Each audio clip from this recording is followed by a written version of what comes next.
البدايه الاغرب بالنسبه للنادي الاهلي، واحده من اسوأ بدايات النادي الاهلي.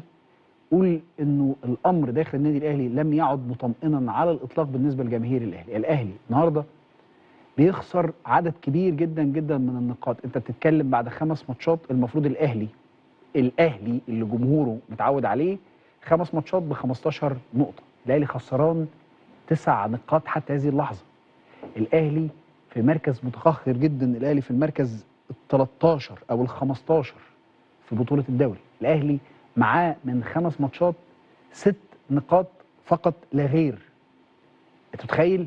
انت بتتكلم عن الاهلي المدجج بالنجوم، الاهلي اللي عنده كتيبه لعيبه بيعتقد الكل ويتحدث عنها قبل بدايه الموسم ان هي هتاكل الاخضر واليابس بكل الطرق وبكل الاشكال.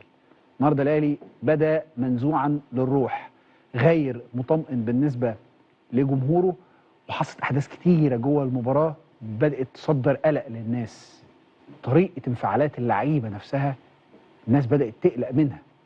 تريزيجيه بعد ما يسجل الهدف يروح للجمهور ويشاور بصباعه هص، الناس بدات تفتح بقها وتستغرب، هص لمين؟ ده اللي موجود هو الجمهور، دي لينا ولا لمين؟ ده امتى ما عندوش جمهور؟ عايز تقول ايه؟ حد بيشكك فيك؟ ده انت كابتن فرقه النادي الاهلي، انت كبير قوي قوي على انك لازم تتحمل اي ضغوط بتتقال. بعدين ده اول هدف انت بتسجله مع النادي الاهلي منذ قدومك.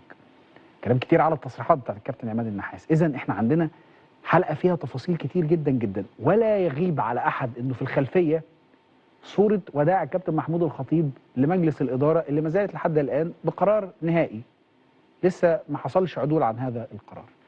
فالاهلي بيعيش اجواء حقيقي صعبه وغريبه على جمهوره وغريبه على كل من هو قريب من مؤسسه النادي الاهلي. كابتن سيد، خليني اسالك، ايه اللي حصل النهارده في المباراه، ولماذا هذه البدايه لتعد هي الاسوأ بالنسبه للنادي الاهلي من فتره كبيره؟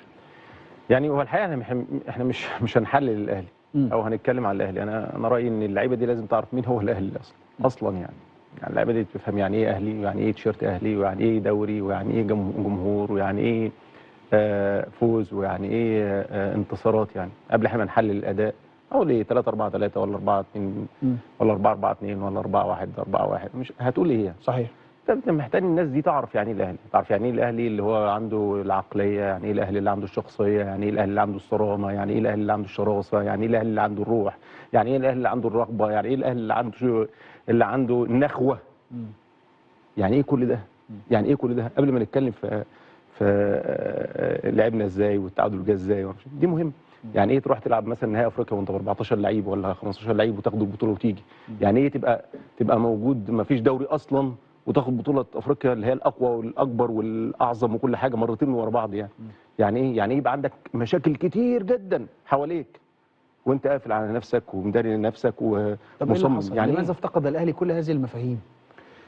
مفاهيم لازم يبقى في حاجات المختصين جوه اللي يقولوها. مش عيب ان انا يبقى عندي حاجه واقول ارفع ايدي واقول انا عندي مشكله. ايه المشكله فيها؟ لكن ان انا اكترها هو ده المشكله. المشكله فين؟ ما انا بقول لك انا ما اعرفش جوه التفاصيل ايه، لكن في حاجه غلط، في حاجه مش مظبوطه، في حاجه مش بتاعتك، مش شكلك، مش لونك، مش شبهك. مش شبهك يا راجل. ده الشوط الثاني يا راجل، ده انت احصائيات كارثيه. ده الاهلي ما جابش جول في الثمان ماتشات اللي جابهم الا ودخل فيه جول. ده الاهلي الماتشين اللي ما دخلش فيه جوال تعادلهم مع انتر ميامي والمحله. اي مباراه دخل فيها الاهلي دخل فيها جوان، جا في جوان.